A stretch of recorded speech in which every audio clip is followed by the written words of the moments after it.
Namaskar. I am grateful to all of you who have joined today in paying homage to Mahatma Gandhi on his 74th Martyrs Day, when he gave his life for the cause of peace and harmony. It indeed was tragic that a saint of universal peace and non-violence fell a victim to violence. I thank the Consulate General of India in Chicago for hosting this tribute to pay homage to Mahatma Gandhi during the commemoration of the 75th anniversary of India's freedom. Mahatma Gandhi's message of peace and compassion resounds with people of all faiths worldwide, and he is the spiritual and political leader of one of the world's most profound and complex cultural traditions. Many world leaders have been inspired by him and continue to get inspired by him till today. In all the countries, people have great reverence and respect for Gandhiji. Today, the world is faced with many kinds of conflicts and diverse types of crises. We see Mahatma Gandhi's emphasis on universal brotherhood and peaceful coexistence having an all time relevance. Therefore, his teachings and actions of Satyagraha, the non-violent civil disobedience, are the most upheld principles.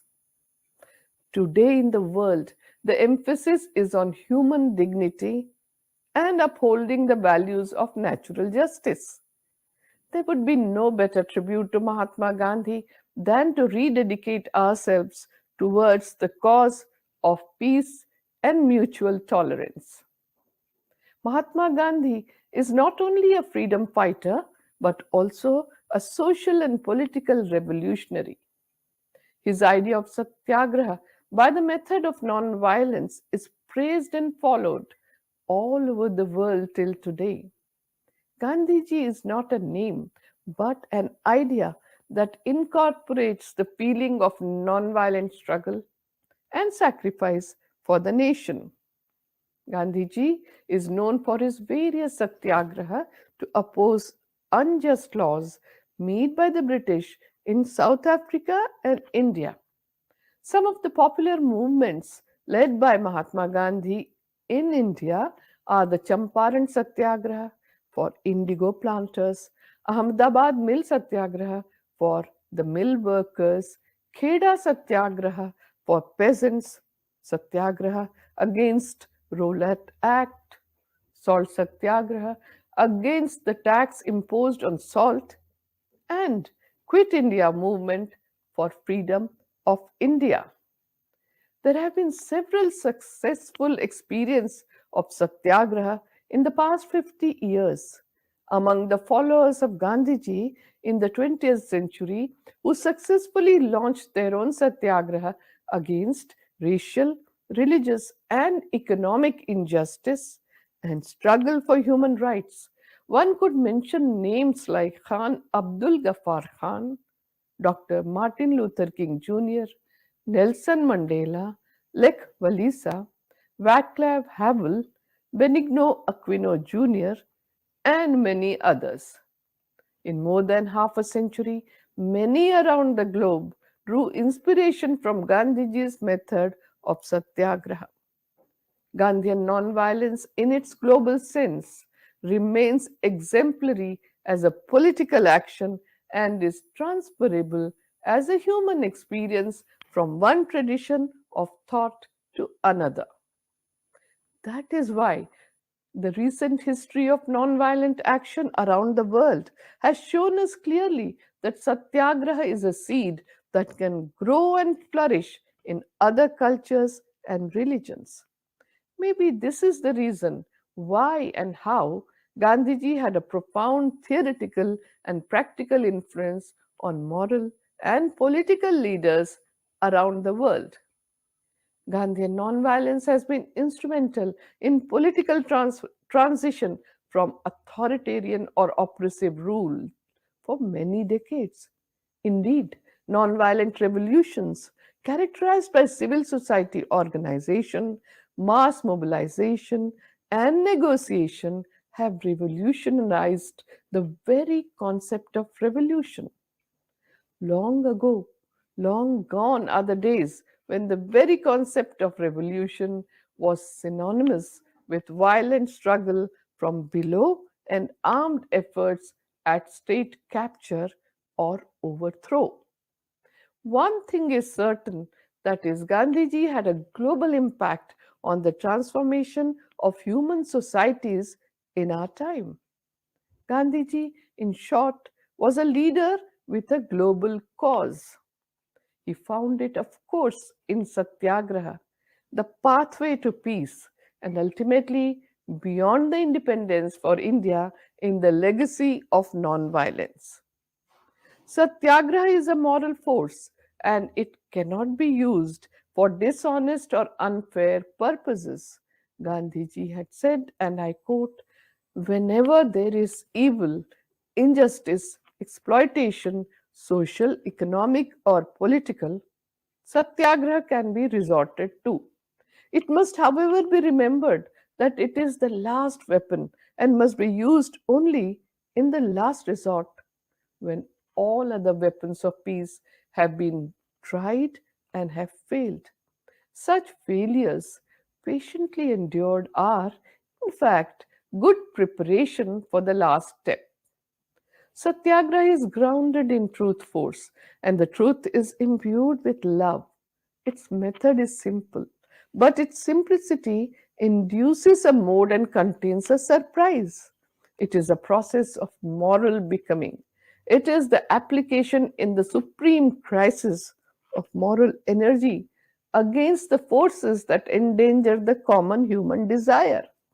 In Gandhiji's many experiments with truth that he conducted for 50 years, he developed a technique of nonviolent action which today has attracted the attention of the world.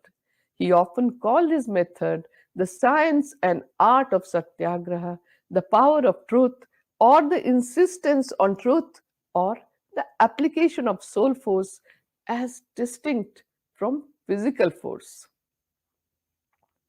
The world admires Gandhiji's moral courage that brought forth a new method rooted in nonviolence, truth, virtue, dialogue, mutual respect, and self sacrifice, which is proving to provide a compelling avenue to solve modern conflicts. The character of our current era, that of secularism, materialism, and globalization, one is made to wonder if asceticism was merely an incidental factor in Gandhiji's method. Gandhiji's austerity was for him the prerequisite for his method of satyagraha. Can the modern world borrow Gandhiji's political strategies without accepting the personal practices that Gandhiji himself saw as essential to the struggle and still succeeded at the level Gandhiji did? Three great desires dominated Gandhiji's life. Whatever he thought or contemplated, whatever he said and wrote, whatever he did or achieved, bear ample testimony to the fact that he yearned to build up human life, to improve it, to reform it, to transfigure it, to make it a fitter instrument for transcending itself and for attaining the higher reaches in the spiral of evolution. He felt a sense of fulfillment more than ever when he was absorbed in doing something which built up and bettered human life. Gandhiji's whole soul rose against any evil in any form. To resist all evil was, therefore, his second desire. He would prefer death to submission to any evil. It was this urge that made him a lifelong crusader in the case of whatever he deemed good. He was a revolutionary, a crusader, and illness, age, nor preoccupations came in the way of responding to a call for fight against evil in any shape or form. The third most dominant desire in him was for love for peace. Every bit of him was for peace, for nonviolence. He said that man had no right to destroy what he could not create and to injure what he could not make whole. Better leave both to God, he would say, as he alone can do both. The evolution of the whole technique of nonviolent action is based on this dominant urge of his, that is, love for all beings. Gandhiji had a realization of the immanent presence of God or truth. It was that which made him declare that all life is one. Gandhiji had immense faith in the inherent goodness of human beings, and he believed that it would never fail to respond to nonviolence. Since he experienced a sense of identity with all living beings, he not only refrained from harming them, but when in conflict with them, he exposed himself to suffering and invited it during the effort to make the opponent convinced of the truth of his own contention. He had faith in the infinite power of suffering to convert the opponent. While Satyagraha, in its intense form, in its more complete facet, is a creed, a way of life, as laid down and lived by Gandhiji himself, in its broader aspects, it may be said to be a non-violent weapon for the use of individuals as well as groups and masses in fighting against all evil and injustice, social, economic, and political. It is an alternative to all kinds of weapons and remedies which involve hatred and violence to person and property. The social organization of the Satyagraha was designed not only for civil resistance directed at the British colonial system, but also to model the new social order that the thousands of freedom fighters wished to put in its place, inspired and guided by Mahatma Gandhi. In 1918, on Gandhiji's call, Sardar Vallabhbhai Patel quit his hard earned job as a barrister and joined the movement to fight for exemption of taxes in Kheda district in Gujarat state of India at the time of plague and famine. He joined Gandhiji's non-cooperation movement in 1920 and traveled across India to recruit 3 lakh members. He also collected more than 1.5 million rupees as fund for the movement. In 1928, he led the Satyagraha in Bardoli district in Gujarat state of India, which was an object lesson in the method of voluntary suffering to oppose the brute force of the government. Sardar Patel's leadership is seen in his unique courage, forthright diplomacy, and the expertise of a master tactician. Gandhiji offered his years of experience, his philosophy of satyagraha, and the charisma that attracted the world.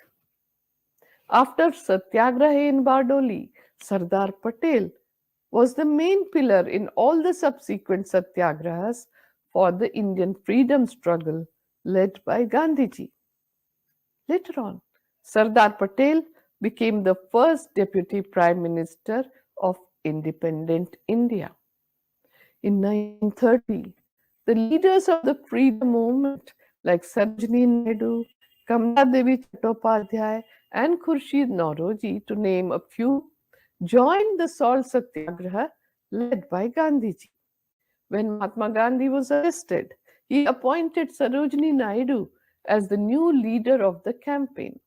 Mahatma Gandhi inspired this unprecedented movement of Indian women out of their homes in the cause of the nation's struggle. It is undeniable that Mahatma Gandhi chose the movement through the salt satyagraha and that he wanted women to be part of the movement that followed the Salt Satyagraha in a visible and prominent manner. In his 50 years of public life in three continents, Gandhiji emerged as the voice of the voiceless, which inspired social reformers, activists, political thinkers, and fighters for individual liberty and civil rights the world over. Today, we have a unique opportunity to take the lead, open a new page in human history by learning from Gandhiji to address the global challenges. It is because our own human existence is so dependent on the help of others that our need for love and compassion lays at the very foundation of our existence. Therefore, we need a genuine sense of responsibility and a sincere concern for the welfare of others. Even after 7 decades since Gandhiji's passing on, in every part of the world, his relevance is felt as strongly as ever before, and his visions and actions are of an enduring significance for all times and places. Gandhiji stands out as the champion not only of political democracy but also of economic and spiritual democracy in today's world. Gandhiji's belief that moral degeneration is the root cause of all evils, including conflicts, stands the test of time. On January 30th, 1948, it was a routine day for Gandhiji. He told his grandniece Manu that the lethargy about other things could be tolerated, but not regarding prayers. He asked her to sing a bhajan, that is a hymn, Rest Not, O Man, even in the face of fatigue and weariness. A lot of work awaited Gandhiji's attention. Gandhiji did not like anyone missing his or her present duty to provide for an uncertain future. He said, "Who knows what is going to happen before nightfall, or even whether I shall be alive?" Hardly a day had passed in January 1948 when Gandhiji had not mentioned his death. Some may claim that Gandhiji had premonitions about his death. Just a previous day, he had repeated to Manu that if I die in my bed of common illness or even a small boil, you should proclaim loudly and repeatedly, even in the cost of condemnation, that this man was no Mahatma. But if I die while going for prayer and a man comes face to face and fires bullets at me, which I accept in my chest with the name of Rama on my lips, and if my mind is free from all the hatred for the killer, tell them that he was a true devotee of God. It was to his unique credit that in a world marred by violence and hatred, Mahatma Gandhi stands firm as a man of universal goodwill and a protagonist of peace. What is most striking is that Gandhiji emerged during his lifetime as a torch bearer of peace, and even today he continues to surprise mankind with his non-violent methods of Satyagraha for resolving conflicts. What is stranger still is the resonance of success of his Satyagraha that continues to inspire people across the globe. This was the inner calling that he identified and invested it in serving and helping people to establish their self respect and dignity. He had a keen desire to restore the dignity of all human beings. This reflects beautifully in the shloka, which used to be recited in the daily morning and evening prayers in Gandhiji's ashram. न त्वहं कामये राज्यं न स्वर्गं न पुनर्भवं Kamaye dukkha taptanam praninam artinashanam. I do not crave for kingdom, nor do I want heaven or salvation. I merely want to alleviate the sufferings of people. 74 years after violence brought his life to an abrupt end, it is a life worth revisiting, for it carried in its chapters the mild but unassailable truth that peace is a positive force and that it can still move humans away from darkness towards light. Mahatma Gandhi had declared, "Am I going to be silenced after my death? I will proclaim my faith even in death and speak from the grave." What was this faith that he wanted to proclaim from the grave? It was faith in truth that was God. It was faith in the goodness of all, as all are capable of truth. It was faith in the goodness of mankind. It was faith that despite the falls and upheavals, humanity would move towards goodness because truth, that is God, is only interested in the welfare of its creation. I once again take this opportunity to thank the Indian Mission for remembering Mahatma Gandhi on Martyrs' Day. My special thanks are to all of you who have joined me online today. We pay our tributes to Mahatma Gandhi with a hymn.